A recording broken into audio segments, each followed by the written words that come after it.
How's it going, everyone? It's Vivi and welcome back. Did you know? This probably came off as a surprise to a lot of you just by reading the title. Yes, a Jak and Daxter movie. A movie about this guy and this guy. Who would have thought? Oh, and let me guess, Vivi, before you say anything else. The movie got canned, right? Yep, you're right about that. Canning the movie, in other words, canceling it, wasn't outright stated, nor confirmed. But using common sense, a Jak and Daxter movie is as likely as Jak 4 happening. Hey, I'm probably exaggerating. All I'm saying is, if a first-party studio has any sort of interest in Jak and Daxter, be it Jak 4 or Jak 1 Remake, whatever it is, it's all about pitching something to Sony. Like I just said, a first-party studio, the chances would be even higher for anything Jak and Daxter related. Speaking of gaming-related things, during Sony's not-so-consumerish presentation today talking about the hardware of the PlayStation 5, they showed Jak 2's Haven City as an example for level design when talking about loading times. I was really surprised. I get it that Jak and Daxter is currently emulated on PS4 under PS2 Classics, but showing an almost 20-year-old game during a live presentation, that gives you this sort of warmth in your heart. It was absolutely sweet to see. Incoming! Jak 4 confirmed. Oh, does this mean we're getting another Jak game? No, I'm not saying this means we're getting a new game. No.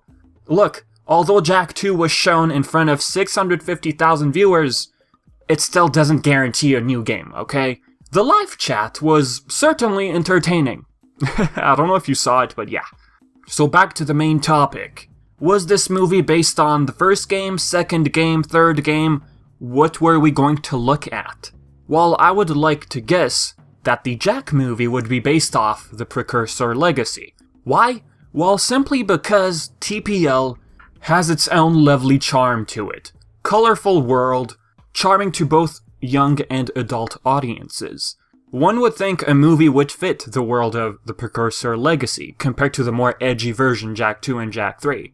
Overall, a Jak and Daxter movie was supposedly in development back in early 2017 by none other than the team behind the Ratchet Clank movie, Rainmaker Entertainment. This was during the era of Sony willingly outsourcing their IPs to third parties, but you know, with PlayStation Productions now in the picture, it's very much likely that Sony wants to handle its own IPs in-house, no longer outsourcing their own intellectual property to third-party companies. An example of PlayStation Productions right now is a series based off The Last of Us, teaming up with HBO. HBO being a pretty huge network. Not to mention that Neil Druckmann is involved in The Last of Us TV series, so that's a pretty big bonus for fans out there. Fun fact, Hermen Hulst, a current head at Sony Worldwide Studios, while he recently explained that there's a lot more to reveal when it comes to PlayStation Productions related projects, his exact quote from the article is as follows: "There's a lot more to come on PlayStation Productions, but that's what I can tell you now." He also mentions how they have IPs dating back to 25 years, acknowledging that they do indeed have a huge library of IPs. That at least tells us that Sony has some layer of curiosity with some IPs. The fact that Jak and Daxter movie was approved initially, I mean, Sony must have been at least curious about Jak and Daxter. Back then, a fan had messaged Rainmaker. Their response was a Jak and Daxter movie is in development.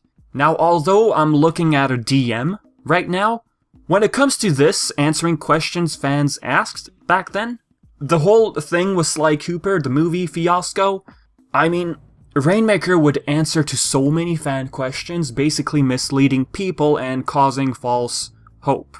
So knowing Rainmaker's track record, you can easily guess that the Jak and Daxter movie never ever passed the phase of development. It never entered production. And why?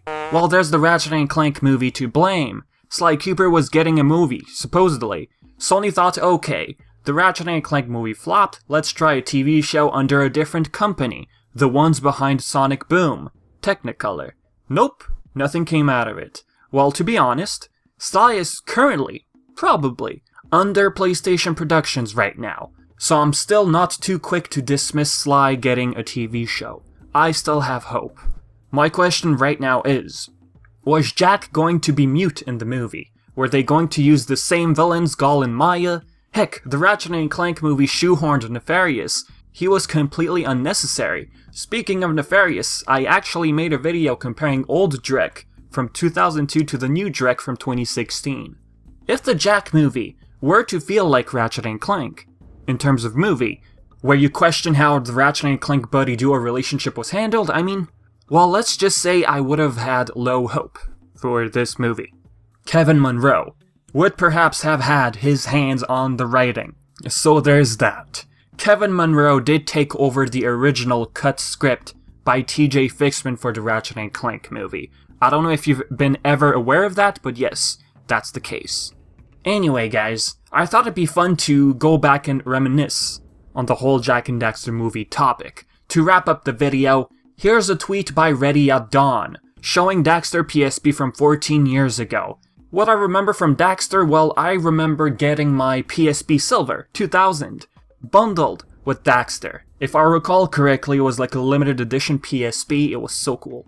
But hey, I'd say it's time to wrap up the video. So as usual, do your stuff, questions, theories, or anything of such sort, and leave it all in the comment section below. And as always, I've been Vivi, and thank you so much for your support. Until next time.